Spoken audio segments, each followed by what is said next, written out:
पूर्णमदः पूर्णमिदं पूर्णात् पूर्णमुदच्यते पूर्णस्य पूर्णमादाय पूर्णमेवावशिष्यते। ओम शांति शांति शांति। ओम गुरुर्ब्रह्मा गुरुर्विष्णुर्गुरुर्देवो महेश्वरः गुरु साक्षात् परं ब्रह्म तस्मै श्री गुरवे नमः। नारायणं पद्मभुवं वसिष्ठं शक्तिं च तत्पुत्र पराशरं च व्यासं सुखं गौडपदं महान्तं गोविन्द योगेन्द्रमतास्य शिष्यं श्रीशङ्कराचार्यमतास्य पद्मपादं च हस्तामलकं च शिष्यं तं त्रोटकं वार्तिककारमन्यान् अस्मद्गुरून् सन्ततमानतोऽस्मि।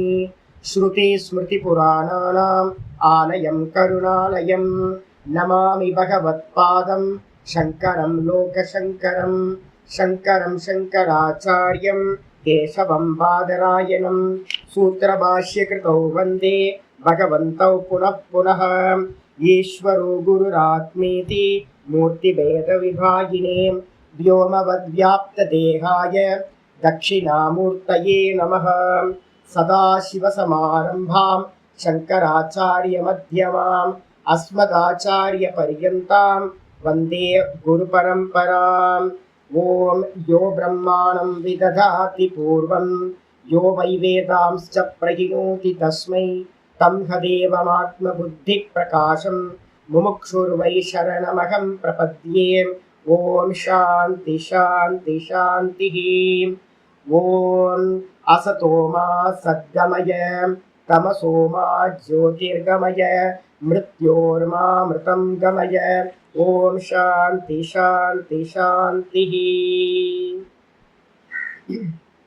ॐ हरिः ॐ।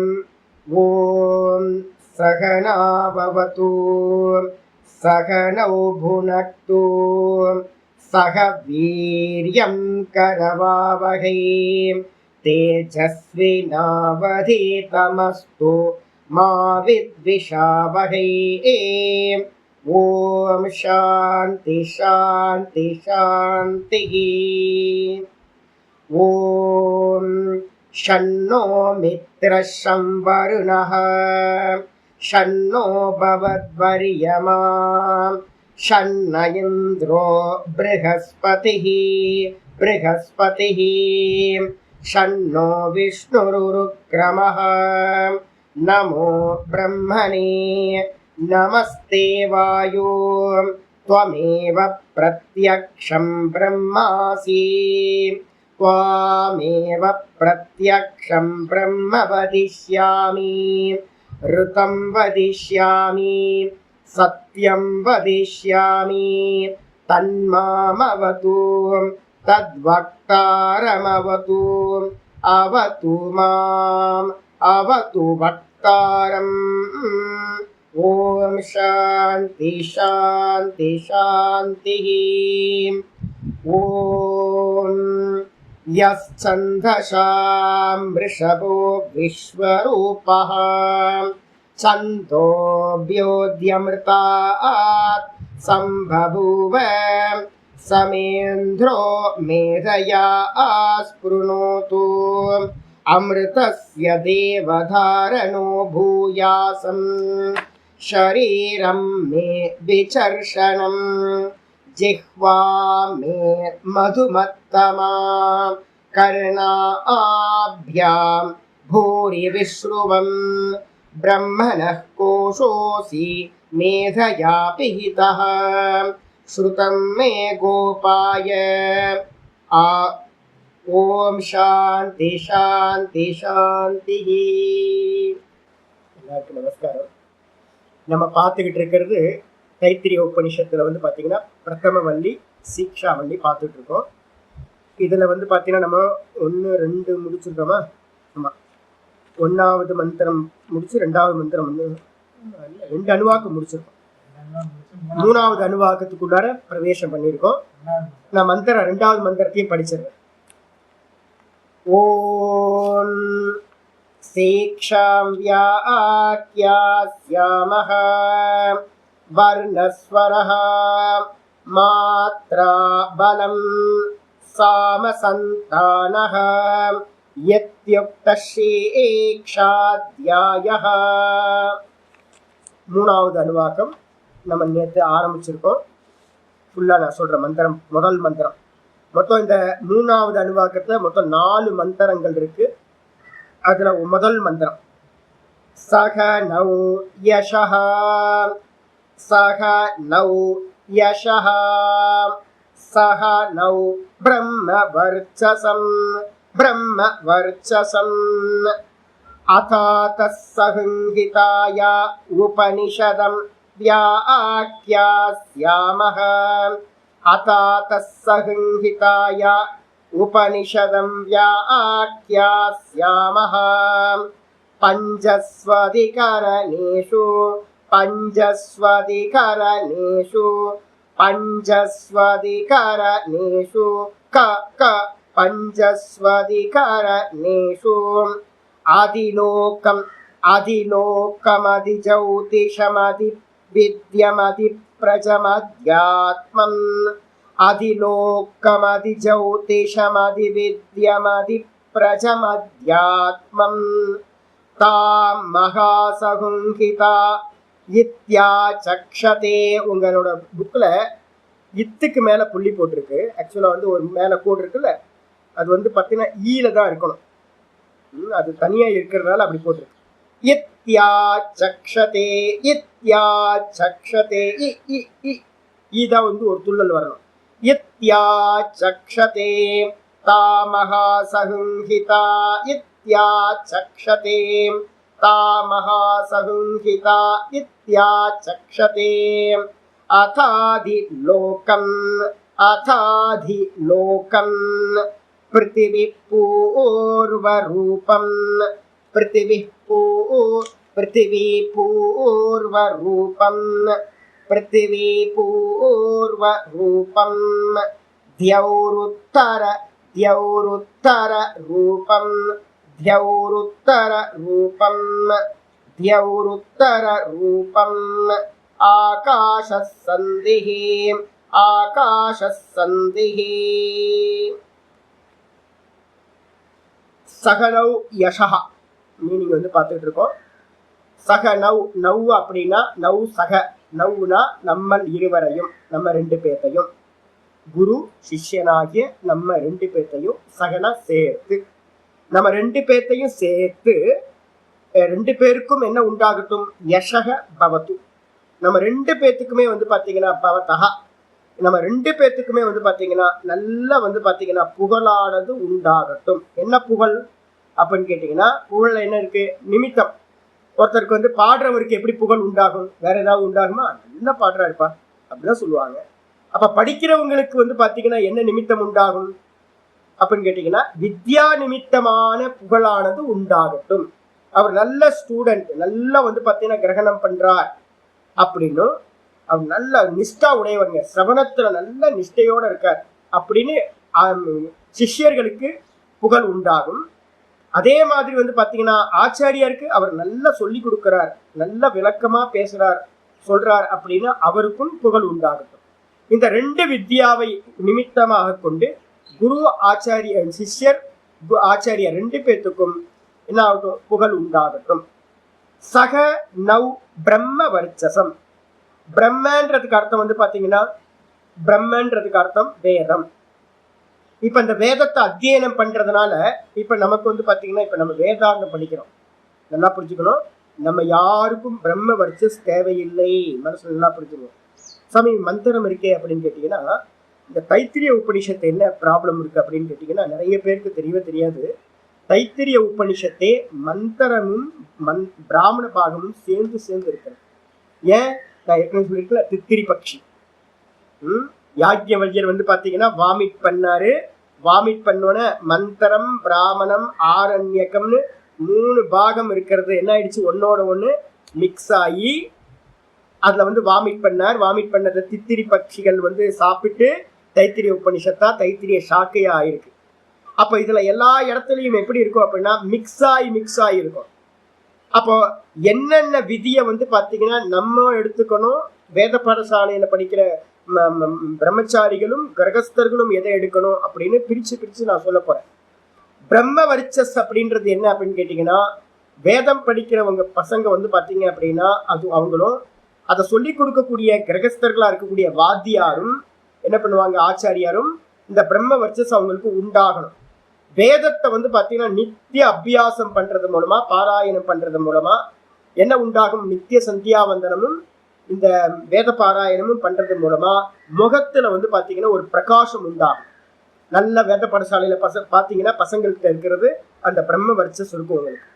அப்ப அந்த பிரம்ம வர்ச்சஸ் வந்து பாத்தீங்கன்னா வேதத்தை அத்தியனம் செய்யக்கூடியதை நிமித்தமா வச்சு உண்டாகக்கூடிய தேகத்துல உண்டாகக்கூடிய ஒரு காந்தி, ஒரு பிரகாசம், அதுக்கு பேரு பிரம்ம வர்ச்சஸ் அப்படின்னு பேரு. அது எங்கள் இருவருக்கும் உண்டாகட்டும். கூடவே வந்து பாத்தீங்கன்னா அதாதஹ ஒரு பிரார்த்தனை பண்ணிட்டு பிறகு, அத்தனா பிறகு, திரும்ப அத்தக அப்படின்னா ஆகையினால், அத்தனா ரெண்டாவது தக்காரம் பிறகு, முதல் தக்காரம் போட்டீங்கன்னா ஆகையினால், அத்தக சகும்ஹிதாயா உபனிஷதம். சகும்ஹிதாயா உபனிஷதம் அப்படின்னா சங்கீதா அப்படின்னு ஒரு சொல்ல போறோம். சங்கீதான்ற ஒரு உபாசனையானது, உபனிஷத்துனா என்ன அர்த்தம் இந்த இடத்துல, உபாசனை. உபாசனையானது வந்து பாத்தீங்கன்னா வியாக்கியாஸ்யாமக, நாங்கள் வியாக்கியானம் செய்வோமாக அப்படின்னு வந்து பாத்தீங்கன்னா இருக்கு. இதுக்கப்புறம் பஞ்சஸ்வதிகரணேஷு, பஞ்சசு அதிகரணேஷு, இந்த உபாசனைகள் வந்து பாத்தீங்கன்னா எப்படி இருக்கும் அப்படின்னு கேட்டீங்கன்னா அங்க உபாசனை, அங்கி உபாசனை அப்படின்னு ரெண்டா பிரிச்சுக்கணும் எப்பவுமே. முதல்ல வந்து பாத்தீங்கன்னா அங்க உபாசனைகளை கிரமமா பண்ண வேண்டும்.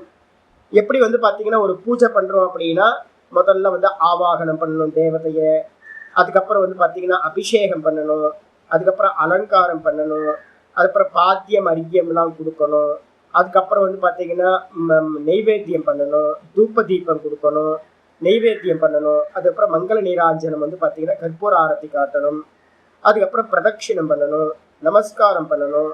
இதோட வந்து பாத்தீங்கன்னா அர்ப்பணம் பண்றதோட உங்களுக்கு முடியும். இப்ப ஒவ்வொன்றும் என்ன பேர் அப்படின்னு கேட்டீங்கன்னா சோடச உபச்சாரம், 16 அங்கங்கள் அப்படின்னு பேர். 16 அங்கங்களை உடையதா பண்ற பூஜைக்கு பேரு ஒரு ஃபுல் பூஜை, ஈஸ்வர பூஜை, சிவ பூஜை பண்றேன் பேர் என்னது, சிவ பூஜை. அந்த சிவ பூஜைன்னு நீங்க ஒண்ணுதான் பேர் சொல்லுவீங்க. என்ன பண்றீங்க, சிவ பூஜை பண்றது. ஓ சிவ பூஜையா, ஆனா நீங்க வேற ஏதோ பண்ணிட்டு இருக்கீங்களே ஜி அப்படின்னா, ஆமாமா வேற ஏதோ பண்றேன், அதெல்லாம் அங்கம். அப்ப ஆவாகனத்துல இருந்து அபிஷேகத்துல இருந்து நம்ம பண்ற பாராயணத்துல இருந்து எல்லாம் வந்து பாத்தீங்கன்னா நெய்வேத்தியம், தூபம், தீபம், இதெல்லாம் வந்து பாத்தீங்கன்னா என்னது, அங்கம். அப்ப அந்த அங்கங்கள்லாம் சேர்ந்தா என்ன பேரு, அங்கி. இப்ப என்னோட கை, காலு, மூக்கு, வாய் எல்லாம் சேர்ந்தா அங்கங்கள். இதெல்லாம் இந்த அங்கங்கள்லாம் சேர்ந்து நான் பரமஹம்சானந்தான் நான் சொல்றேன். அதே மாதிரி அங்கங்கள் எல்லாமே வந்து பாத்தீங்கன்னா மொத்தம் 5 அங்கங்கள். சம்ஹிதா உபனிஷத்துல 5 அங்கங்கள் இருக்கின்றன. அந்த 5 அங்கங்களுக்கு பேர் தான் பஞ்சசு அதிகரணேஷு அப்படின்னு போட்டு உபாசனா கர்த்தவ்ய. 5 அதிகரணங்கள் அப்படின்னா 5 விஷயங்களில் உபாசனையானது செய்யப்பட வேண்டும். அப்ப 5 உபாசனையும் யார் பண்ணுவா, 5 விதமான அதிகாரிகள், 5 பேர் 5 விதமா பண்ணிட்டு இருப்பாங்க. இது எல்லாத்தையும் சேர்த்து வந்து பாத்தீங்கன்னா என்னது, மொத்தத்தையும் சேர்த்து வந்து பாத்தீங்கன்னா ஒரு உபனிஷத்தா, ஒரு உபாசனையா மாறிடும். அங்கின்னு பேர். அங்கி உபாசனை எது அப்படின்னு கேட்டீங்கன்னா மகா சகும்ஹிதா அப்படின்னு ஆச்சரியர் பின்னாடி அர்த்தம் சொல்ற. பஞ்சஸ்வதிகரணேஸ்வரம் 5 விஷயங்கள்ல பண்ணக்கூடிய உபாசனை. அதுக்கப்புறம் அதிகரணம்னா என்ன அர்த்தம், ஆதாரம். 5 ஆதார விஷயங்களில் செய்யக்கூடிய உபாசனைக்கு பேர் பஞ்சசு அதிகரணேஷு, பஞ்சஸ்வதிகரணேஷு. ஆதாரம்னா என்னது, நான் ஒரு கிருஷ்ண விக்கிரகத்தை வச்சிருக்கேன், கிருஷ்ணரோட போட்டோவை வச்சுக்கிட்டு வந்து பாத்தீங்க அப்படின்னா நான் என்ன பண்றேன், உட்காந்து அவரையே பார்த்து வந்து பாத்தீங்கன்னா அவர் சிரிக்கிற மாதிரி பேசுற மாதிரி எல்லாத்தையும் நான் வந்து பாத்தீங்கன்னா மனசுக்குள்ள நினைக்கிறேன். அப்படி நினைக்கும் போது எனக்கு வந்து பாத்தீங்கன்னா என்ன ஆகுது, அது ஆதாரம். அதை ஆதாரமா வச்சுக்கிட்டு, கிருஷ்ண ரூபத்தை ஆதாரமா வச்சுக்கிட்டு நான் என்னுடைய சிந்தனையை வந்து பாத்தீங்கன்னா ஒருமுகப்படுத்துறேன். அப்போ ஆதாரம் வந்து பாத்தீங்கன்னா இப்ப நம்ம இந்த உபாசனையில எத்தனை ஆதாரம் சொல்ல போறோம், 5 ஆதாரம் சொல்ல போறோம். 5 ஆதாரத்தை வச்சு செய்யக்கூடிய உபாசனை பஞ்சஸ்வதிகரணே. அது என்ன சுவாமி 5 அப்படின்னு கேட்டீங்கன்னா, அதிலோகம், லோகத்தை ஆதாரமா கொண்டது 1. அதுக்கப்புறம் அதி ஜௌதிஷம், ஜோதியை ஆதாரமா கொண்டது 2. அதுக்கப்புறம் அதி வித்யம், வித்யாவை ஆதாரமா கொண்டது 3. அதுக்கப்புறம் அதி பிரஜம், அப்பா அம்மா பிரஜா, இந்த பிரஜைகளை ஆதாரமா கொண்டது வந்து பாத்தீங்கன்னா 1. அதுக்கப்புறம் அத்தியாத்மம், இந்த தேகத்தை ஆதாரமா கொண்ட அத்தியாத்மம்னா இந்த தேகத்தை ஆதாரமா கொண்டது 1. ஆத்மான இந்த இடத்துல தேகம். அப்ப வந்து மொத்தம் 5 விஷயங்கள் இருக்கு. லோகம், ஜோதி, அதுக்கப்புறம் வந்து வித்யா, அதுக்கப்புறம் பிரஜா, அதுக்கப்புறம் இது தேகம், ஆத்மான்ற தேகம். 5 விஷயங்கள்ல உபாசனையானது பண்ணப்பட வேண்டும் சொல்லியாச்சு. சா மகா சகும்ஹிதா இத்யாசக்ஷதே. இந்த மொத்த உபாசனைக்கும் சேர்த்து என்ன பேரு அப்படின்னு கேட்டீங்கன்னா மகா சகும்ஹிதா, மகா சகும்ஹிதா அப்படின்னு சொல்லப்படுகின்றது சொல்லியாச்சு.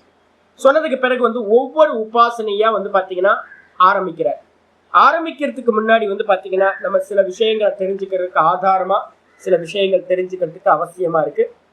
இப்போ இந்த அத்தியாயத்துக்கு முன்னாடியே நான் என்ன பண்ணியிருக்கேன் அப்படின்னு கேட்டீங்கன்னா சங்கீதா உபாசனா அப்படின்னு போட்டிருக்கேன் நான். இதுக்கு பேர் வந்து பாத்தீங்கன்னா சங்கீதா உபாசனான்னு பேரு. உபாசனையை தான் நம்ம இப்ப முதல்ல ஆரம்பிக்கிறோம். இந்த உபாசனைகள் என்ன அப்படின்னு கேட்டீங்கன்னா பிரத்யாசன்னானின்னு பிரம்மசூத்திரத்துல சொல்லியிருக்கு. மிகவும் க்ளோசஸ்ட், பிரம்ம வித்யாக்கு ரொம்ப க்ளோசஸ்ட் சாதனம்.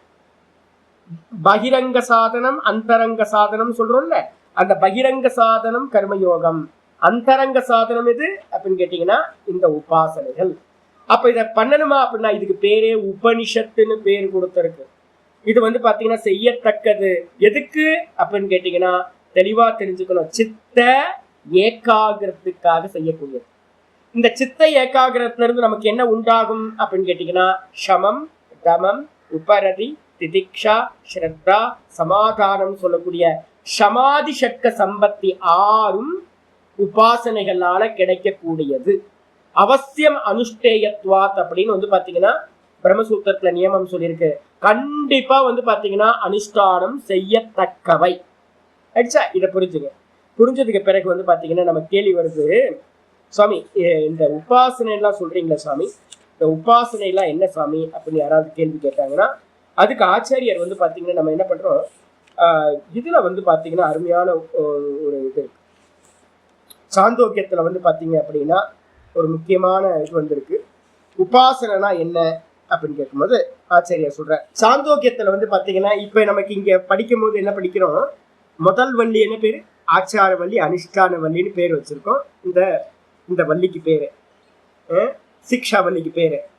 இதே மாதிரி வந்து பாத்தீங்கன்னா சாந்தோக்கியத்துல என்ன இருக்கு தெரியுங்களா, எத்தனை சாப்டர் தெரியுங்களா, மொத்தம் 8 சாப்டர் வந்து பாத்தீங்கன்னா சாந்தோக்கிய உபநிஷத்துல. இந்த 8 சாப்டர்ல வந்து பாத்தீங்கன்னா 5 சாப்டருக்கு வந்து பாத்தீங்க அப்படின்னா வெறும் உபாசனைகள் மட்டும் 5 சாப்டர். ரொம்ப படிக்கும் போது வந்து பாத்தீங்கன்னா சுவாமி எப்ப சுவாமி விடுவீங்க அப்படின்ற மாதிரி ரொம்ப கஷ்டமா இருக்கும். 5 சாப்டர், ஒவ்வொரு சாப்டரும் ஒரு உபனிஷத்து மாதிரி இருக்கும். ஒரு சாப்டர் ஒரு உபனிஷத்து. 5 சாப்டருக்கு உபாசனையா போச்சுன்னா எப்படி இருக்கு யோசிச்சு பாருங்க. நமக்கு வந்து பாத்தீங்கன்னா ஐயோ போதுண்டா சாமி அப்படின்ற அளவுக்கு உபாசனை இருக்கும். கேள்வி வருது, எதுக்கு சாமி டைரக்டா 6, 7, 8 பிரம்ம ஜானம் இருக்கு, 6, 7, 8 மட்டும் உபனிஷத்தா வச்சிருக்கலாம்ல, எதுக்காக 5 சாப்டரை வந்து பாத்தீங்கன்னா உபாசனையா வச்சிருக்கீங்க அப்படின்னு யாராவது கேள்வி கேட்டாங்கன்னா அதே மாதிரி ஒவ்வொரு உபனிஷதங்கள்லையும் ஒரு உபாசனா கண்டிப்பா இருக்கும். உபாசனை இல்லாத உபனிஷதங்கள் இல்லை. இப்ப கேள்வி வருது, உபாசனான்னு சொல்றீங்களே, உபாசனை என்றால் என்ன அப்படின்னு கேள்வி கேட்டா ஆச்சாரியர் வந்து பாத்தீங்கன்னா சாந்தோக்கிய உபனிஷத் சம்பந்த பாஷ்யத்துல கொஞ்சம் சொல்றார். அதை நான் இங்க உங்களுக்கு சொல்றேன். உபாசனம் என்றால் என்ன அப்படின்னா யதா சாஸ்திர சமர்ப்பிதம் கிஞ்சித் ஆலம்பனம் உபாதாய. ஃபர்ஸ்ட் எடுத்தோம் நமக்கு என்ன புத்தி வரணும் தெரியுங்களா, முதல்ல புத்தி வரணும். நமக்கு வந்து ஒன்றும் தெரியாதுன்ற புத்தி ஃபர்ஸ்ட் நமக்கு வரணும். உண்மைதானே? எல்லாம் தெரியுமா நமக்கு? எல்லாம் தெரியாது இல்லை. அப்போ வந்து பார்த்தீங்கன்னா ஃபர்ஸ்ட் எடுத்தோன்னே ஒரு உபாசகனுக்கு இருக்கிற வேண்டிய முதல் தகுதி என்ன அப்படின்னு கேட்டீங்கன்னா சாஸ்திர சமர்ப்பித புத்தி முதல்ல ஒருத்தருக்கு இருக்கணும். சாஸ்திர சமர்ப்பித்த புத்தின்னு என்ன அர்த்தம்? சாஸ்திரம் சொல்றது சத்தியம் அப்படின்ற புத்தியோட யதா சாஸ்திர சமர்ப்பிதம். அப்ப சாஸ்திரத்துல இருக்கிறது எல்லாத்தையும் நீங்க என்ன பண்ணுவீங்க? சத்தியம் நினைப்பீங்க, நம்புவீங்க. ஸ்ரத்தா பக்தி உங்களுக்கு அது மேல நல்லா வந்திருக்கும். அப்போ யதா சாஸ்திர சமர்ப்பிதம் அப்படின்னா சாஸ்திரத்துல எந்த விதமா சொல்லப்பட்டிருக்கோ, உபனிஷதங்கள்ல எந்த விதமா உபாசனைகள் சொல்லப்பட்டிருக்கோ, நிறைய உபாசனைகள் இருக்கே சுவாமி அப்படின்னா அதுல கிஞ்சித்து ஆலம்பனம் உபாதாய நிறைய உபாசனைகள் இருக்கும். இப்ப நம்ம முதல் வழியில நிறைய பண்ண போறோம், ஆனா எல்லாத்தையும் பண்ண போறது இல்லை. என்ன பண்ண போறோம்? ஓங்காரம் மட்டும் தான் பண்ண போறோம்.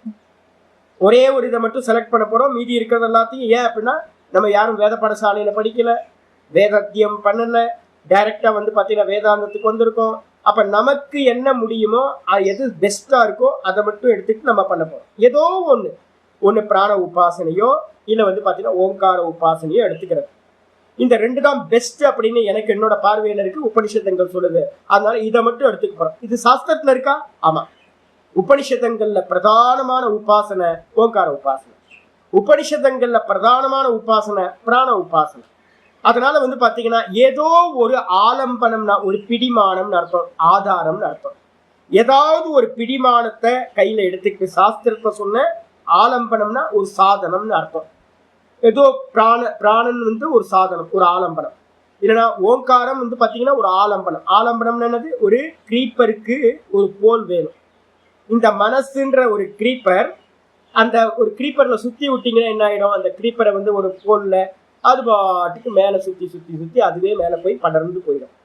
அதே மாதிரி வந்து இந்த மனசை என்ன பண்ணணும்? ஒரு ஆலம்பனம் மாதிரி ஒரு போல் தேவைப்படுது. அந்த போல் வந்து பாத்தீங்கன்னா ஏதாவது ஒண்ணு இருக்கலாம், சாஸ்திரத்தை சொல்லப்பட்டதா இருக்கணும்.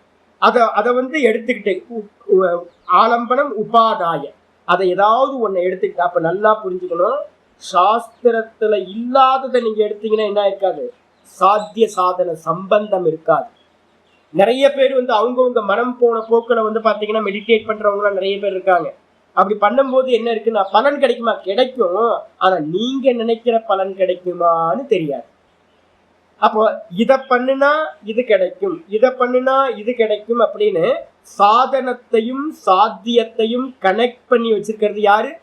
வேதம் கனெக்ட் பண்ணி வச்சிருக்கு. ரிஷிமார்களோட சுவானுபவத்திலிருந்து உண்டானது. அப்போ வந்து பாத்தீங்கன்னா வேதம் சுவாச காத்து, மூச்சு காத்தா இருக்கிறதுனால பிரமாணத்தன்மை அதிகம். அப்ப அது தப்பவே தப்பாது, சத்தியம். அப்ப அதனால என்ன பண்ணணும்னு கேட்டீங்கன்னா சாஸ்திரத்தை சொல்லப்பட்ட ஒரு உபாசனைய, இப்ப ஓங்காரம் இருக்கு, ஓங்காரத்தை நான் உங்களுக்கு எப்படி சொல்லி தருவேன்னு தெரியுங்களா? உங்களுக்கு வெளியில பாத்தீங்கன்னா யூடியூப்ல எல்லாம் ஒரு பொண்ணு வந்து பாத்தீங்கன்னா யூடியூப்ல வந்து பாத்தீங்கன்னா ரொம்ப சக்சஸ், யார் பேர் தெரியல, ரொம்ப சக்சஸ். வீடியோ போட்டா வந்து பாத்தீங்கன்னா அப்படியே பாக்குறாங்க. அது வந்து பாத்தீங்கன்னா வயசு ரொம்ப கம்மி, எக்ஸ்பீரியன்ஸும் இல்லை. அது பாட்டுக்கு வந்து பாத்தீங்கன்னா ஓங்கார அபியாசம் அது இதெல்லாம் சொல்லிடுது. நான் கேட்பேன், எவ்வளவு நாள் பண்ணீங்க நீங்க எவ்வளவு நாள் ப்ராக்டிஸ் பண்ணீங்க அதை அப்படின்னு கேட்டா அவன் என்ன சொல்லுவோம்? ஏன்னு கேட்டீங்கன்னா அதுக்கு எதுவுமே ப்ராக்டிஸே இல்லை, வெறும் இங்க அங்க படிச்சு என்ன பண்ணுது அப்படின்னு கேட்டீங்கன்னா சொல்லிட்டு இருக்கு. ஆக்சுவலா உபாசனை ஒருத்தர் பண்ணணும் அப்படின்னா, ஒரு குருநாதர் ஒருத்தருக்கு சொல்லிக் கொடுக்கணும்னா அவர் அதுல நிபுணத்துவமா ப்ராக்டிஸ் பண்ணிட்டு இருந்தாதான் இன்னொருத்தருக்கு சொல்லிக் கொடுக்கணும். இல்லைன்னா வந்து பாத்தீங்கன்னா அது படிக்க முடியாது உங்களுக்கு. இப்போ வந்து பாத்தீங்கன்னா மற்ற எந்த இதுக்கும் இல்லாதது வந்து பாத்தீங்கன்னா இப்போ ஸ்பிரிச்சுவலுக்கு வந்துருச்சு, யாரு வேணாலும் ஏதாவது பேசலாம் அப்படின்னு. அப்படிதான் இல்லை. இப்ப இந்த வேதாந்தத்துல இருக்கிறது எப்படி இருக்குன்னா ஓங்கார உபாசனை எப்படி பண்ணணும்ன்ற மெத்தடு உபனிஷத் சொல்லி கொடுக்குது. அதை நீங்க வந்து இஷ்டப்படிலாம் சொல்லக்கூடாது. பிராணனை எப்படி உபாசனை பண்ணணும்ன்ற மெத்தடை வந்து பாத்தீங்கன்னா உபனிஷத் சொல்லி கொடுக்குது. அதை உங்க இஷ்டப்படிலாம் நீங்க சொன்னீங்க அப்படின்னா என்ன ஆகாது? சாதன சாத்திய சம்பந்தம் கிடைக்காது. அப்ப நல்ல சாஸ்திரத்துல சொல்லப்பட்ட மெத்தடாலஜி படி ஒரு ஆலம்பனத்தை ஸ்வீகாரம் பண்ணிக்கிட்டு என்ன பண்ணணும்? தஸ்மின்னு அந்த அந்த ஆலம்பனத்திலேயே, ஆலம்பனம்னா ஏதோ ஒரு ஆப்ஜெக்ட், விஷயம் அப்படின்னு பேர், போல் மாதிரி. அப்போ அது ஓங்காரமா இருக்கலாம், இல்ல பிராணனா இருக்கலாம், இல்ல மனசா இருக்கலாம், இல்ல வாக்கா இருக்கலாம். வாக் பிரம்மேதி உபாசீத, மனோ பிரம்மேதி உபாசீத, பிராண பிரம்மேதி உபாசீத, ஓமிதி தியாயத ஆத்மானம், ஓம் என்று இந்த ஆத்மாவை தியானிப்பாயாக. இது மாதிரி பிரணவம் ஹி ஈஸ்வரம் வித்யாத், பிரணவத்தை ஈஸ்வரன் என்று அறிந்து கொள். யுஞ்சீத பிரணவே சேதா, சதா இந்த சித்தத்தை வந்து பாத்தீங்கன்னா பிரணவத்தோடு சேர்ப்பாயாக. இது மாதிரி விதி வாக்கியங்கள் எல்லாம் வச்சுக்கிட்டு, அப்போ ஆலம்பனம் வந்து பாத்தீங்கன்னா ஓங்காரமா இருக்கலாம், எது வேணா இருக்கலாம். இதுல ஏதாவது ஒண்ணுத்தை எடுத்துக்கிட்டு தஸ்மின் அதனிடத்தில், அதையே இந்த சித்தத்துக்கு என்ன பண்ணணும், சமான சித்த விருத்தி சந்தான கரணம். அதே விஷயத்தை சித்தத்துக்கு என்ன பண்ணணும், திரும்ப திரும்ப திரும்ப அதையே சிந்திக்கிறது. சமான சித்த விருத்தின்னு அர்த்தம், ஓம் ஓம் ஓம் ஓம் ஓம் ஓம் ஓம் ஓம் ஓம். ஒரே விருத்தியா, ஓங்கார விருத்தி, அடுத்த விருத்தி ஓங்காரம், அடுத்த விருத்தி ஓங்காரம், அடுத்த விருத்தி ஓங்காரம், அடுத்த விருத்தி ஓங்காரம். இதே மாதிரி சமான சித்த விருத்தி, ஒரே விதமான சித்த விருத்திகளை செய்வது எதுவோ, அப்ப சித்த விருத்திகளை உட்கார்ந்துட்டு ஓங்காரத்தையே சொல்லிக்கிட்டு கூட தது விலக்ஷண பிரத்யாந்தரித பிரத்யாந்தரிதம் இது விசேஷா. அப்போ என்ன பண்ணணும், வேற என்ன முயற்சி அங்க நடக்கணும், வேற ஒரு தாட்டு அங்க உள்ள வராம, நடுவுல ஏதாவது தாட்டு வந்துச்சு அப்படின்னா அந்த தாட்டை விலக்கிட்டு திரும்ப வந்து ஓம் ஓம் ஓம் ஓம். பால்காரம் வந்தானே இல்லையா, ஓம் ஓம் ஓம் ஓம். கீரைக்காரி வந்தாலும் இல்லையா, ஓம் ஓம் ஓம் ஓம். மெய்டு வந்துச்சா இல்லையா, ஓம் ஓம் ஓம் ஓம். இப்படி நடுவில் நடுவில் தாட்டு வரும். அப்ப தாட்டு வரதெல்லாத்தையும் என்ன பண்ணணும், திரும்ப அந்த தாட்டு பின்னாடியே போயிடாம அதை தடுத்து நிப்பாட்டி என்ன பண்ணணும், ஒரே தாட்டை தேவையில்லாம சிந்தனை பண்ணக்கூடாது. அப்படின்ட்டு வந்து பார்த்தீங்கன்னா பிரேக் பண்ணி பிரேக் பண்ணி பிரேக் பண்ணி சதா அந்த ஓங்காரத்திலேயே நிற்க வைக்கிறீங்கன்னா, ஒரே தாட்ல நிற்க வைக்கிறீங்கன்னா, அப்போ ரெண்டு காரியம் பண்றோம். ஒரே தாட்ல நிக்கிறது கூட வேற ஒரு தாட்டு வந்துடாம பாத்துக்கிறது. இந்த ரெண்டுத்தும் பண்ணினீங்க அப்படின்னா அதுக்கு பேர் வந்து பாத்தீங்கன்னா இதான் உபாசனம் அப்படின்னு பேரு. அப்ப நல்லா தெரிஞ்சுக்கணும், தைலதாரை போன்று ஒரே விதமான எண்ணங்களோட தொடர்ச்சியை நீங்க பண்ணினீங்கன்னா சந்தான கரணம்னு பேர். சமான விருத்தி சந்தான கரணம். தைலதார மாதிரி எண்ணங்கள் ஒரே விதமா இருந்து வேற எண்ணங்கள் வராம பார்த்துக்கிட்டோம் அப்படின்னா அந்த மாதிரியான ஒரு முயற்சியோட பிராக்டிஸ்க்கு பேரு உபாசனம் என்று பெயர். இவர்தான் உபாசனத்தோட லட்சணம் இதுல சொல்லியிருக்கிறது சாந்தோக்கியத்துல. அதுக்கப்புறம் சரி, இதெல்லாம் யாரு பண்ணணும், யாராவது கேட்பாங்க, பிரம்ம வித்யா பண்றவங்க இதை பண்ணணுமா பண்ணக்கூடாதா அப்படின்னு கேட்டீங்கன்னா, ஆச்சாரியர் வந்து பாத்தீங்கன்னா சங்கர் ரொம்ப தெளிவா சொல்றாரு, தானி ஏதானி உபாசனானி. தானினா இந்த உபனிஷதங்கள்ல சொல்லக்கூடிய உபாசனங்கள், தானி உபாசனானி அந்த உபாசனங்கள் சத்வசுத்தி கரத்துவேன. சத்வசுத்தி அப்படின்னா அந்த கரண சுத்தியை தருவதன் மூலமாக. சாமி கர்மயோகம் தான் சாமி அந்த கரண சுத்தி அப்படின்னு நம்ம படிச்சிருக்கோம். ஆமா, கர்மயோகத்துல ரெண்டு பார்ட் இருக்கு. ஸ்தூலமா பண்ணினா வெளியில கர்மா, அதே சூக்ஷ்ம கர்மாக்கு பேரு சித்தம் உபாசனம். ஒண்ணு கர்மாவா பண்ணினீங்கன்னா சமநிலையை கொடுக்கும், அதே உபாசனை பண்ணும்போது என்ன பண்ணும், சித்தம் ஏகாகிரமா பின் பாயிண்ட் கொடுக்கும். இவ்வளவுதான் வித்தியாசம். அப்ப நம்ம பண்ற வெளியில பண்ற எல்லா கர்மங்களும் ஈஸ்வரார்ப்பணம் பண்ணும்போது சித்தம் சமநிலைக்கு வந்துடும், ஆனா பின் பாயிண்ட்டுக்கு வராது. பின் பாயிண்ட் வரத்துக்காகத்தான் நம்ம என்ன பண்றோம், கர்மயோகத்தோட அடுத்த பாட்டு மானச கர்மம். என்ன ஸ்தூல கர்மா வெளியில பண்றது, அதே மானச கர்மாவா பண்றதுக்கு பேர் தான் உபாசனம். அந்த மானச கர்மத்தையும் ஈஸ்வரார்ப்பணமா நம்ம பண்ணும்போது மெதுவா மெதுவா மெதுவா சித்தத்தை ஓங்காரத்திலேயே சதா வச்சுக்கிட்டே இருக்கோம். அப்படின்னா மெதுவா மெதுவா மெதுவா கண்டபடி அலையக்கூடிய எண்ணங்கள் வேற எந்த விஷயத்துக்கும் போகாம ரொம்ப சட்டுலா வந்து பாத்தீங்கன்னா பின் பாயிண்ட்டுக்கு சூக்ஷ்மமா வந்து நிற்கும். அதுக்கு பேரு சுத்தின்னு பேர். அப்ப சுத்தின்றதுக்கு அர்த்தம் என்ன அப்படின்னு கேட்டா, ஏகாகிரம் இல்லாம இருந்தா அதுக்கு அசுத்தின்னு பேர். நல்லவங்க உலகத்துல நிறைய பேர் இருக்காங்க, சுத்தமான மனசு உள்ளவங்க எத்தனை பேர் இருக்காங்க பாரு. நல்ல எண்ணங்கள் தான் இருக்கும், நல்ல மனசா இருக்கும், நல்லதே பேசுவாங்க, நல்லதே கேட்பாங்க, நல்லதே எல்லாத்தையும் பண்ணுவாங்க. அந்த காரணம் சுத்தி, அவர் நல்ல சுத்தியான ஆள், சுத்தமான ஆள் நம்ம சொல்லுவோம். எத்தனை பேர் இருக்காங்கன்னு நினைக்கிறீங்க சுத்தமான ஆட்கள் இந்த உலகத்துல? நல்ல ஹிருதயம் உள்ளவங்க நிறைய பேர். சித்த ஏகாகிரம் இருக்குமா? அது இருக்க. எனக்கு தெரிஞ்சு வந்து பாத்தீங்கன்னா நல்லவங்க நிறைய பேர் நான் ஃபேஸ் பண்ணிருக்கேன். இப்போ என்னோட கூட படிச்சவங்கல இருந்து நிறைய என்னோட நண்பர்கள்ல இருந்து நிறைய பேர் இருக்காங்க. ஆனா சஞ்சலமா இருப்பாங்க, மனசு வந்து பாத்தீங்கன்னா ஒரு இடத்துல நிக்காது. அப்ப நல்லவனா இருந்தா பத்தாது, சித்தம் வந்து பாத்தீங்கன்னா பிரம்மத்தை அறியறதுக்கு ஏகாகிரம் இருக்கணும், சூக்ஷ்ம தன்மை வளையும். அந்த பின் பாயிண்ட்ல வர்றதுக்கு பேரும் வந்து பாத்தீங்கன்னா சித்த சுத்தின்னு பேரு. அப்ப இந்த உபாசனங்கள் என்ன பண்ணுதுன்னா சத்வசுத்தி கரத்துவேல, சத்வசுத்தின்ற அந்த கரணத்தை வந்து சுத்திப்படுத்துறது மூலமா. அப்ப அசுத்தம் என்ன சுவாமி சித்தத்துலனா சஞ்சலம் தான் அசுத்தம். சஞ்சலம் நீங்கி போறதுதான் வந்து பாத்தீங்க அப்படின்னா சுத்தி. சஞ்சலம் நீங்கி போச்சுன்னா என்ன ஆகும்? ஒரே விஷயத்துல நிற்கும்.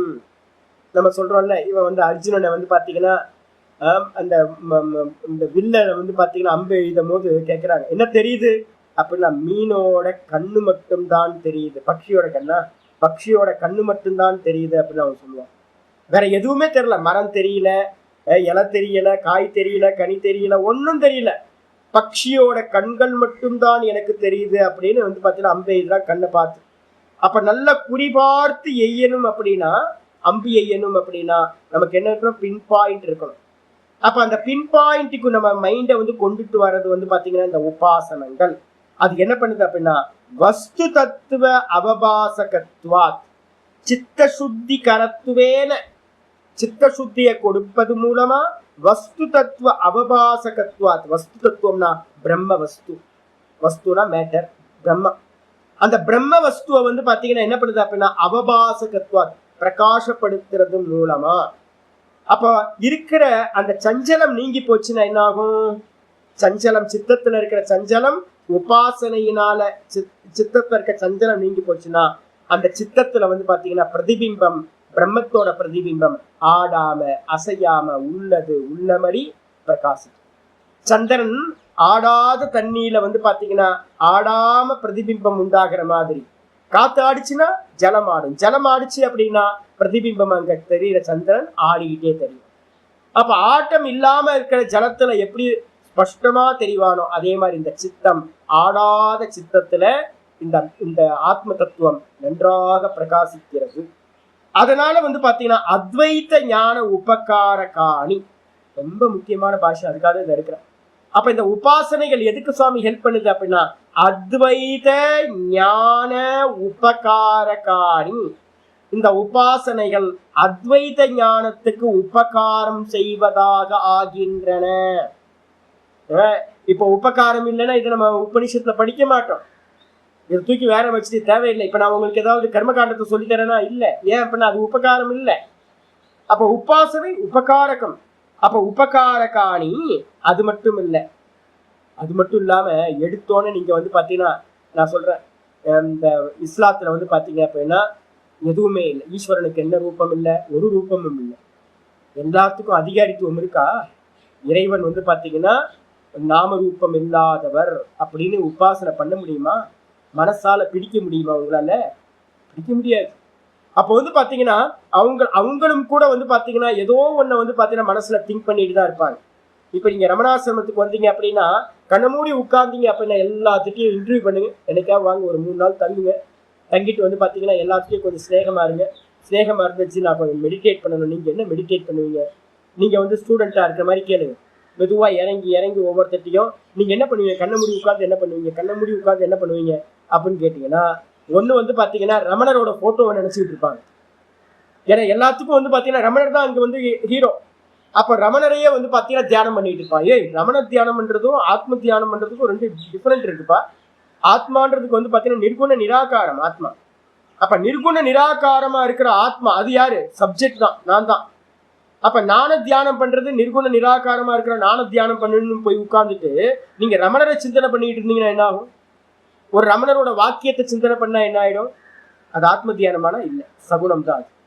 அப்போ வந்து பாத்தீங்கன்னா நீங்க ரமணாசிரமமா இருக்கட்டும் இல்ல இஸ்லாத்தா இருக்கட்டும், எங்கெங்கெல்லாம் நாமரூபம் இல்லாத ஒரு கடவுளை சொல்றாங்களோ அங்கெல்லாம் வந்து பாத்தீங்கன்னா எல்லாத்தாலையும் பிடிக்க முடியாதுங்க. ஏன்னா இந்த மனசோட இயல்பு என்ன பண்ணி வச்சிருக்கோம் அப்படின்னா அனாதி காலத்துல இருந்து இதுக்கு சகுனம் தான் சிந்தனை பண்ண முடியும். ஏதோ ஒரு நாமம், ஏதோ ஒரு ரூபம், ஏதோ ஒரு ஆட்ரிபியூஷன், குணங்கள், இதுதான் சிந்தனை பண்ண முடியும் இல்லையே. நாமரூப குணங்கள் இல்லாததை சிந்தனை பண்றதுக்கு இந்த மனசுக்கு ஒரு சாமர்த்தியம் இல்லை. இதான் விஷயம்.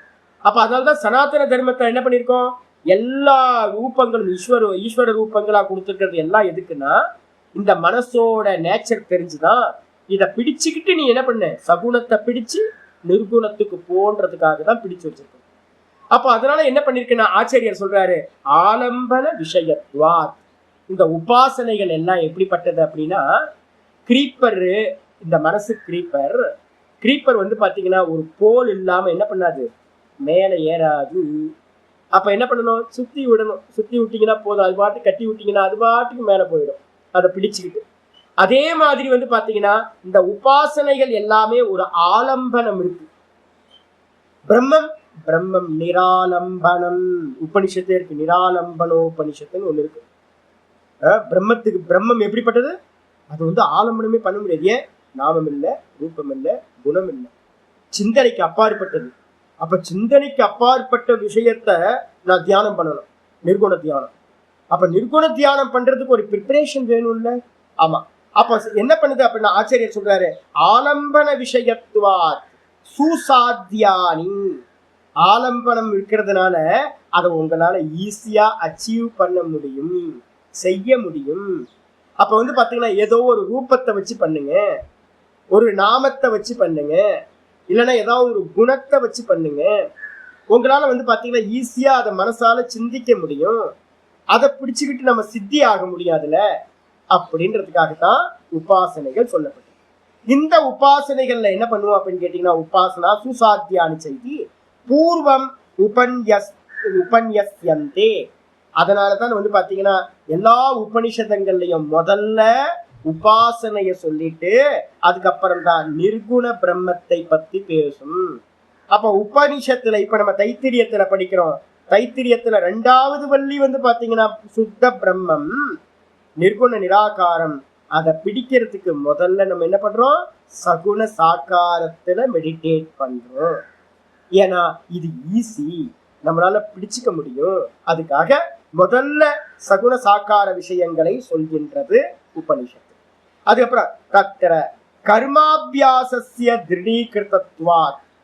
இதுலயும் வந்து பாத்தீங்க அப்படின்னா 2 விதமான உபாசனைகள் வந்து பாத்தீங்கன்னா சாஸ்திரங்கள்ல 2 விதமான உபாசனைகள் சொல்லப்படுகிறது. பிரதானமா நான் சொல்றேன். என்ன உபாசனைகள் சுவாமி அப்படின்னு கேட்டீங்கன்னா, கர்மாவபத்த உபாசனா. கர்மாவபத்த உபாசனா, கர்ம பக்கத்திலே பிராக்கெட்ல கர்ம சாபேக்ஷ உபாசனா. கர்ம அவபத்த, கர்ம அவபத்த உபாசனா. அதுக்கு இன்னொரு பேர் இருக்கு. என்ன பேர்னா கர்ம சாபேக்ஷ உபாசனா. கர்ம சாபேக்ஷ உபாசனை அர்த்தம் கர்மத்தை சார்ந்து செய்யக்கூடிய உபாசனை. கர்மத்தை சார்ந்து செய்யக்கூடிய உபாசனைக்கு பேரு கர்ம சாபேக்ஷ உபாசனா. கர்ம அவபத்த உபாசனா என்ன அர்த்தம்னா கர்மத்தால் கட்டப்பட்டதுன்னு அர்த்தம். கர்மத்தினால உபாசனையும் கர்மமும் சேர்ந்தே இருக்கும், அது மாதிரி. அதுக்கப்புறம் 2வது வெரைட்டி எது அப்படின்னா கர்ம நிரபேக்ஷ உபாசனா. கர்ம நிரபேக்ஷ உபாசனா. கர்ம நிரபேக்ஷ உபாசனா கர்மம் சம்பந்தம் இல்லாமல் வெறும் உபாசனையாக செய்வது கர்ம நிரபேக்ஷ உபாசனா. இப்ப நம்ம வந்து பாத்தீங்கன்னா இங்க வந்து பாத்தீங்கன்னா வியாகிருதி உபாசனை ஒண்ணு பண்ண போறோம். அதே மாதிரி இப்ப வந்து பாத்தீங்கன்னா சங்கீதா உபாசனான்னு ஒண்ணு இப்ப ஆரம்பிச்சிருக்கோம். இப்போ இந்த உபாசனைகள்ல வந்து பாத்தீங்கன்னா ஒரு கர்மம் பண்ணிட்டு நீங்க வந்து பாத்தீங்கன்னா கர்மம் முடிஞ்சதுக்கு பிறகு பண்ணக்கூடிய, இப்போ காயத்ரி வியாகிருதி உபாசனான்னு வச்சுங்களேன். வியாகிருதி உபாசனை பண்றவங்களோட, காயத்ரி உபாசனை பண்றவங்களோட முக்கியமான தகுதி என்னன்னா திரிகால சந்தியா பண்ணணும். 3/4 மணி நேரம் வந்து பாத்தீங்கன்னா ஒரு 108 ஜபம் பண்றதுக்கு ஒரு 40 நிமிஷம் ஆகும் ஒரு காயத்ரி சந்தியா பண்றதுக்கு. காயத்ரி சந்தியா பண்ணி முடிச்சதுக்கு அப்புறம் கண்ணை மூடி உட்கார்ந்து காயத்ரியோட சதுர்த்த பாதத்தை வந்து பாத்தீங்கன்னா மெடிடேட் பண்ற. அப்ப 3 பாதம், முதல் 3 பாதம் கர்மம் காயத்ரியில வந்து தத்சவிதுர்வரேண்யம் வர்கோ தேவஸ்ய தீமஹி தியோ யோன பிரச்சோதயாத் அப்படின்னு 3 பாதம் திரிபதா காயத்ரின்னு பேர். இததான் சந்தியில வந்து பாத்தீங்கன்னா ஜபிக்கிறது எல்லாம் நடக்கும். அப்ப ஜபிக்கிறதெல்லாம் முடிஞ்சு அர்க்கியம் கொடுக்கறது, தியானம் பண்றது எல்லா அங்கங்களோடு சேர்ந்து 23 அங்கங்களையும் பண்ணி முடிச்சு 3/4 மணி நேரம் ஆயிடும். 3/4 மணி நேரம் ஆனதுக்கு பிறகு 14 பிராணாயாமம் வேற வந்துடும். அதுக்குள்ளார மனசு வந்து பாத்தீங்கன்னா நல்லா ஏகாகிரத்துக்கு வந்துடும். வந்ததுக்கு பிறகு என்ன பண்ணுவீங்கன்னா 3/4 மணி நேரத்துக்கு மேலதான் உபாசனையே ஸ்டார்ட் ஆகும். அப்போ 4வது பாதம் காயத்ரியில இருக்க துரிய பாதத்தை வந்து பாத்தீங்கன்னா தியானம் பண்றது. அந்த இடத்துல கர்மா இருக்கா அப்படின்னு கேட்டீங்கன்னா வெளியில ஆக்ஷனே இருக்காது. கண்ணை மூடி உட்கார்ந்து அரை மணி நேரத்துக்கு உபனிஷத்துல சொல்லக்கூடிய சேனலைஸ்டு திங்கிங். என்னது? சேனலைஸ்டு திங்கிங். முதல்ல சேனலைஸ்டு திங்கிங் பண்ணி வரும்போதே அந்த சேனலைஸ்டு திங்கிங் வந்து வேதமே சொல்லி கொடுக்கும், சாஸ்திரமே உபனிஷத்தே இப்படி சிந்தனை பண்ணு அப்படின்னு. அப்ப மனசுக்கு சிந்தனை பண்ணி எங்க வந்துடும்னா குவிஞ்சு பெருசுல இருந்து ஆரம்பிச்சு குவிஞ்சு நம்ம ஹிருதயத்துல இருக்கிற பிராணன்ல வந்து நிப்பாட்டு. அப்ப பிராணன் வந்து பாத்தீங்கன்னா லாஸ்ட்ல வந்து பாத்தீங்கன்னா ஒரு 20 நிமிஷம் போனதுக்கு பிறகு உங்க ஃபுல் ஃபோக்கஸ்ட் என்ன ஆயிடும்னு கேட்டீங்கன்னா பிராணன்ல வந்து நின்று பிராணன்லயே நீங்க வந்து பாத்தீங்கன்னா பின் பாயிண்ட்ல நிப்பீங்க. அப்ப வந்து பாத்தீங்கன்னா இந்த காயத்ரி உபாசனா அப்படின்றது எது அப்படின்னா, காயத்ரி கர்மம் பண்ணிட்டு நித்திய கர்ம அனுஷ்டானம் பண்ணிட்டு அதுக்கப்புறம்தான் சதுர்த்த பாதம் உபாசனை பண்ண வேண்டும். அப்ப காயத்ரி உபாசனை எப்படிப்பட்டது? கர்மா சாபேக்ஷ உபாசனா ஆயிடுச்சு. சரி, இப்ப நம்ம எல்லாம் வந்து பாத்தீங்கன்னா சந்தியாவந்தனா இல்லையே சாமி, ஸ்திரீகளா இருக்கோம் நாங்க வந்து மத்தவங்களா இருக்கோம், நாங்களாம் எங்க சின்ன வயசுல இருந்தே சந்தியாவந்தனமே பண்ணல சாமி. இப்ப நான் வந்து என்ன பண்ணின்னு சொன்னேன், அது ஒன்றும் பிரச்சனை இல்லை. இன்னொரு உபாசனை இருக்குல்ல, பிராண உபாசனை, அதுக்கப்புறம் ஓங்கார உபாசனை. ஓங்காரத்துக்கு ஏதாவது கர்மம் பண்ணணுமா சாமி? ஒன்றும் தேவையில்லை. அப்ப ஓங்கார உபாசனான்றது வந்து பாத்தீங்கன்னா கர்ம நிரபேட்ச உபாசனை, எந்த கர்மமும் தேவையில்லை. ஓம் நம சிவாய மந்திரம் வந்து பாத்தீங்கன்னா கர்ம நிரபேட்சமா? ஆமா, கர்ம நிரபேட்ச உபாசனை. சுதந்திரமா ஓம் நமோ நாராயணாய சொல்லலாம். எங்கேயாவது வந்து பாத்தீங்க அப்படின்னா அந்த இவன் வந்து பாத்தீங்கன்னா துருவன் வந்து பாத்தீங்கன்னா காட்டுல போய் உட்கார்றான். காட்டுல போய் உட்கார்ந்த மாத்திரத்துல நாரதர் வராரு. நாரதர் வந்து பாத்தீங்கன்னா ஓம் நமோ நாராயண மந்திரத்தை சொல்லு அப்படின்ற சொன்ன மாத்திரத்துல வந்து பாத்தீங்கன்னா அந்த ஏதாவது இருக்கா? ஓம் நமோ பகவதே வாசுதேவாய, ஓம் நமோ நாராயணாய, ஓம் நம சிவாய, இது மாதிரி அநேக மந்திரங்களுக்கு, ஓம் நமோ மேதா தட்சிணாமூர்த்தி மந்திரம் இருக்கு. இது மாதிரி மந்திரங்கள் எல்லாமே வந்து நம்ம உபாசனை பண்றோமே சுவாமி, அதெல்லாம் அப்படின்னா கர்ம நிரபேட்ச உபாசனான்னு பேர். சில கர்மங்களை பண்ணிட்டு தான் சில உபாசனைகளை பண்ணணும். சிலது வந்து பாத்தீங்கன்னா கர்மமே பண்ணாம வெறுமனே கண்ண மூடி உட்கார்ந்துட்டு பண்ணக்கூடிய உபாசனைகள். அப்ப கர்மத்தோடு சேர்ந்தா கர்ம சாபேக்ஷ உபாசனா. கர்மம் இல்லாம பண்ற உபாசனைகள் பேரு கர்ம நிரபேட்ச உபாசனை. 2 வெரைட்டி புரிஞ்சு ஆயிடுச்சா? இதுக்கு அப்புறம் வந்து பாத்தீங்கன்னா வேற என்ன சாமி கர்ம உபாசனைகள்ல இருக்கு? ஆச்சாரியர் என்ன பண்றா தெரியுங்களா? முதல்ல நான் யாருக்காவது சொல்லுவேன், முதல்ல உபாசனைக்கு போறதுக்கு முன்னாடி கொஞ்சம் பிராணாயாமம் பண்ணுங்க, அதுக்கப்புறம் கொஞ்சம் பாராயணம் பண்ணுங்க, ஒரு பூஜை பண்ணுங்க, ஒரு பூஜை பண்ணி முடிச்சதுக்கு அப்புறம் ஒரு 10 பிராணாயாமம் பண்ணுங்க, அதுக்கப்புறம் ஜபத்துக்கு வாங்க, தியானத்துக்கு வாங்க. அப்ப ரொம்ப ஈஸியா இருக்கும். ஏன் சாமி பூஜை எல்லாம் வந்து பாத்தீங்கன்னா பண்ண சொல்றீங்க, பாராயணம் பண்ணு? வாக்குல பண்ணாலும் கர்மம் தான், வாக்கு கர்மம் பாராயணம். அப்புறம் வெளியில பண்ற பூஜையும் ஒரு கர்மாவாயிடுது. ஆக்ஷன் வெளியில பண்றீங்க, அபிஷேக ஆராதனை எல்லாம் பண்றீங்க, அதுவும் கர்மம் ஆயிடுது. அதுக்கப்புறம் பிராணாயாமம் பண்ண சொல்றீங்க, அதுவும் வந்து ஒரு மூக்கு பிராணனுக்கான அபியாசம், அதுவும் கர்மா. அப்போ இதெல்லாம் பண்ணிட்டு வந்து பாத்தீங்கன்னா ஏன் தியானம் பண்ண சொல்றீங்க, ஜபம் பண்ண சொல்றீங்க அப்படின்னா ஏன் தெரியுங்களா? ஆச்சாரியர் நம்மளுடைய இதை சொல்ற பலகீனத்தை சொல்ற தத்திர இந்த உபாசனா விஷயத்தில் கர்ம அபியாசஸ்ய திருடீகிருதத்வாத். நம்ம எல்லாரும் அனாதி காலத்துல இருந்தே நம்மளுடைய அபியாசம் எப்படி தெரியுங்களா இருக்கு? பிராக்டிஸ். எப்படி பிராக்டிஸ் பண்ணிருக்கோம்? கர்மம் கர்மம் கர்மம் கர்மம், ஒரே கர்மம் தான். அப்ப கர்மத்தோட அபியாசம் பிராக்டிஸ் வந்து நம்மகிட்ட எப்படி இருக்கு அப்படின்னா ரொம்ப சாலிடா இருக்கு. திருடீகிருதத்வா, ரொம்ப ஸ்ட்ராங்கா வந்து பாத்தீங்கன்னா கர்மம் வந்து பாத்தீங்கன்னா இருக்கிற காரணத்தினால கர்ம பரித்தியாகேன உபாசனா ஏவ துக்கம் சேத்தக சமர்ப்பணம் கருத்துமிதி. ரொம்ப எக்ஸலண்டான பாயிண்ட். இது வந்து நான் பார்த்துக்கிட்டு இருக்கேன்.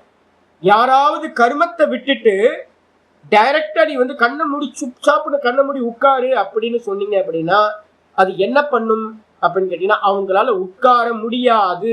மனசுல நல்லா புரிஞ்சுக்கணும். கண்ணை மூடி உட்கார முடியாது. அதனால என்ன பண்ணுவாங்கன்னா கர்ம பரித்தியாகேன, கர்மத்தை பரித்தியாகம் செஞ்சுட்டு கர்மம் எதுவுமே பண்ணாம கண்ணை மூடி உட்காருங்க அப்படின்னு உபாசனை பண்ணுங்கன்னு சொன்னா அது என்ன பண்ணும்? துக்கம் ஏவ சேத்தக சமர்ப்பணம் கருத்துமிதி. வெறும் துக்கத்தை தான் இந்த சித்தத்துக்கு மனசுக்கு கொடுக்கும். மனசுக்கு ரொம்ப துக்கம் உண்டாகும். அப்ப அதனால வந்து பாத்தீங்கன்னா என்ன பண்ணிருக்க அப்படின்னு கேட்டீங்கன்னா கர்மாங்க விஷயமேவ தாவது உபாசனம் உபன்யஸ்யதே. அப்ப முதல்ல என்ன பண்ணு அப்படின்னா, கருமத்தை எல்லாம் விட்டுட்டு ஒருத்தனுக்கு வந்து கஷ்டப்படுறத காட்டிலும் நீ ஒரு கருமத்தையும் பண்ணிக்கோ, அதுக்கப்புறம் உபாசனையும் பண்ணிக்கோன்னு சொன்னா கர்ம சாபேட்ச உபாசனம். அதுல வந்து பாத்தீங்கன்னா கர்மம் இருக்கா, அவன் கர்மம் இருக்கு, அப்ப அவனுக்கு துக்கம் வந்து பாத்தீங்கன்னா அதிகம் கிடைக்காது. அப்ப அதனால உபனிஷதங்கள்ல முதல்ல என்ன பண்ணுவோம்னு கேட்டீங்கன்னா கர்ம சாபேட்ச உபாசனைகள் தான் சொல்லப்படும். நான் யாரெல்லாம் வந்து வராங்களோ அவங்கள்ட்ட சொல்லுவேன், ஜி உபாசனை பண்ணணும், ஆனா உபாசனை பண்றதுக்கு முன்னாடி சித்தத்தை வந்து பாத்தீங்கன்னா ஒரு ப்ரிப்பேர் பண்ணுங்க. ஒரு அனுக்கிரகம் வந்து பாத்தீங்கன்னா அருள் வேணும் நமக்கு. அந்த அருள் வேணுன்றதுக்காக என்ன பண்ணுங்க, ஒரு சிவ பூஜை வச்சு ஒரு 1/2 மணி நேரம், ஒரு காயத்ரி பண்றவங்க காயத்ரி பண்ணிக்கலாம், காயத்ரி இல்லாதவங்க என்ன பண்ணலான்னு கேட்டீங்கன்னா ஒரு நல்ல ஒரு சிவ பூஜையை வந்து பாத்தீங்கன்னா வச்சுக்கலாம். ஒரு 1/2 மணி நேரம் வந்து பாத்தீங்கன்னா ஒரு சிவ பூஜை பண்றீங்கன்னு வச்சுக்கோங்க, 1/2 மணி நேரம் போதும். 1/2 மணி நேரத்துல வந்து பாத்தீங்கன்னா மெதுவா ஒரு எடுத்து வச்சு சுவாமிக்கு வந்து பாத்தீங்கன்னா ஒரு அபிஷேகம் பண்ணி நல்ல ஒரு அலங்காரம் பண்ணி, சிவலிங்கத்துக்கு ரொம்ப சிம்பிள் தானே, சிவலிங்கத்துக்கு வந்து பாத்தீங்கன்னா ஒரு திருப்புன்றம் போட்டீங்கன்னா போதும். அவருக்கு சிவலிங்கத்துக்கு வந்து பாத்தீங்கன்னா அதிக அலங்காரம் இருக்காது, பூ ஆமா வேற எதுவுமே இல்லை அவருக்கு. ஆமா ஆமா தலையில பூ மட்டும் நிக்காது, வேற எதுவும் இல்லை. நானும் ரொம்ப கஷ்டப்பட்டு தான் பூ வைக்க முடியாது, பூ மட்டும் வைக்க முடியாது அவருக்கு. அப்போ வந்து பாத்தீங்கன்னா சிவலிங்கத்துல தண்ணி தெளிச்சு விட்டு, தண்ணி அபிஷேகம்லாம் இல்லை, சுவாமிக்கு வந்து பாத்தீங்கன்னா தண்ணி தெளிச்சாவே அவர் ஆஸ்தோஷ் ரொம்ப ஆனந்தம் ஆயிடுவாரு. ஐயோ என் பக்தன் வந்து பாத்தீங்கன்னா தலையில தண்ணி தெளிச்சுட்டான் அப்படின்றாரு, அபிஷேகம் கூட பண்ண வேணாம் போ அப்படின்னு போனா போதும். 4 உத்தரணின் எடுத்து வந்து பாத்தீங்கன்னா 4 தண்ணி அப்படி விட்டீங்கன்னா போதும். சில சமயம் நான் வந்து பாத்தீங்கன்னா பைப்லயே கொண்டு போய் அவரை நினைச்சு விட்டு வந்துடுவேன். அவருக்கு ரொம்ப குளிச்சா, ஐயோ பைப்லயே நினைக்கிறானே, அபிஷேகம் எல்லாம் பண்றதுல டைம் இல்லை எனக்கு, நான் வந்து பாத்தீங்கன்னா உன்னை வந்து பாத்தீங்கன்னா குளிப்பாட்டி விட்டுறேன் அப்படின்ட்டு அவரை போய் பைப்பை திறந்து விட்டு நல்லா குளிப்பாட்டி விட்டு கொண்டு வந்து நல்லா திருப்புன்ற போட்டு உட்கார வச்சு நமஸ்காரம் பண்ணுனா போதும்பா எனக்கு அப்படின்ட்டுருவேன். ரொம்ப ஆச்சார அனுஷ்டானம்லாம் வந்து பாத்தீங்கன்னா சிவபெருமான் பார்க்க மாட்டேன், ரொம்ப ஆஸ்தோஷ் பேரு, ரொம்ப சீக்கிரம் வந்து பாத்தீங்க அப்படின்னா சந்தோஷம் ஆயிடுவேன். அவரை ஒரு 1/2 மணி நேரத்துக்குள்ளார என்ன பண்ணலான்னு கேட்டீங்கன்னா சிவ பூஜையை வந்து பாத்தீங்கன்னா முடிச்சிடலாம். ஏதாவது ஒரு சின்ன பாராயணம் வச்சுக்கலாம், ஒரு சின்ன பாராயணத்தை வச்சுக்கிட்டு சுவாமிக்கு அலங்காரம் எல்லாம் பண்ணும்போதே ஒரு ஸ்தோத்திர பாராயணத்தை வச்சுக்கிட்டு அதை பண்ணிக்கிட்டே வந்து பாத்தீங்கன்னா தூப தீப நைவேத்தியம் இதை பண்ணி முடிச்சோடனேயே மனசு எப்படி ஆகும் தெரியுங்களா, இந்த 1/2 மணி நேரம் ஸ்பெண்ட் பண்றீங்கல்ல ஒரு கர்மா இருக்குல்ல, அந்த கர்மா வந்து பாத்தீங்கன்னா உங்களை மெதுவா என்ன பண்ணுன்னு கேட்டீங்கன்னா ஒரு ப்ரிப்பரேஷனை கிரியேட் பண்ணி ஒரு சுத்தியை கொடுத்துரும். மனசு வந்து பாத்தீங்கன்னா சஞ்சலம் இல்லாம ஆயிடும். மனசு சஞ்சலம் ஆகாம அந்த சாதாரணமா ஆனதுக்கு பிறகு சமநிலைக்கு வந்தோடனே சித்தத்தை வந்து பாத்தீங்கன்னா ஒரே பின் பாயிண்ட்ல ஒரு ரூபத்திலேயோ இல்ல ஒரு நாமத்திலேயோ நீங்க என்ன பண்ணலாம் நிப்பாட்டணும். அப்ப அதனால நம்மள மாதிரி சாமானிய மனிதர்களுக்கு என்ன அப்படின்னு கேட்டீங்கன்னா எப்பவுமே கர்ம சாபேட்ச உபாசனா தேவை. இல்ல அப்படின்னா என்ன ஆகும் தெரியுங்களா, நீங்க மெடிடேட் பண்றவங்க எல்லா இடத்துலயும் போய் பாருங்க, இல்ல நீங்களே சும்மா உட்கார்ந்து பாருங்க, நீங்களே சும்மா வந்து பாத்தீங்கன்னா மெடிடேஷன் நான் வந்து பாத்தீங்கன்னா எதையோ தியானம் பண்ண போறேன் அப்படின்னு உட்கார்ந்தீங்கன்னா வேஸ்டேஜ் எவ்வளவு டைம் தெரியுங்களா, 1/2 hour வேஸ்டேஜ் ஆகும். 20 நிமிஷத்துல இருந்து 40 நிமிஷம் வரைக்கும் வந்து பாத்தீங்கன்னா சில பேருக்கு 20 நிமிஷம் ஆகும், சில பேருக்கு 1/2 மணி நேரம் ஆகும், சில சமயம் வந்து பாத்தீங்கன்னா 3/4 மணி நேரம் ஆயிடும். உங்களுக்கு வந்து பாத்தீங்கன்னா வேஸ்டாவே சித்தம் வந்து பாத்தீங்கன்னா இங்க அங்க ஓடிக்கிட்டே இருக்கும். அதுக்கப்புறம் ஒரு 40 நிமிஷத்துக்கு பிறகுதான் மனசு வந்து பாத்தீங்கன்னா சாந்தமா ஒரு பின் பாயிண்ட் போகும். அப்ப வந்து பாத்தீங்கன்னா அதெல்லாம் வேஸ்ட், செய்கூலி சேதாரம்னு சொல்லுவோம். ஒரு 40 நிமிஷத்தை வந்து பாத்தீங்கன்னா வேஸ்ட். அதையே நீங்க 40 நிமிஷம் ஒரு பூஜை பண்ணிட்டீங்கன்னா என்ன சூப்பர் ஆயிடும்ல. அப்போ ஒரு பூஜை நடந்து ஒரு ஈஸ்வரனோட அனுகிரகத்தோட அருளோட சேர்ந்து என்ன ஆயிடும், உபாசனையை ஸ்டார்ட் பண்ணுவீங்க, சூப்பரா இருக்கும்.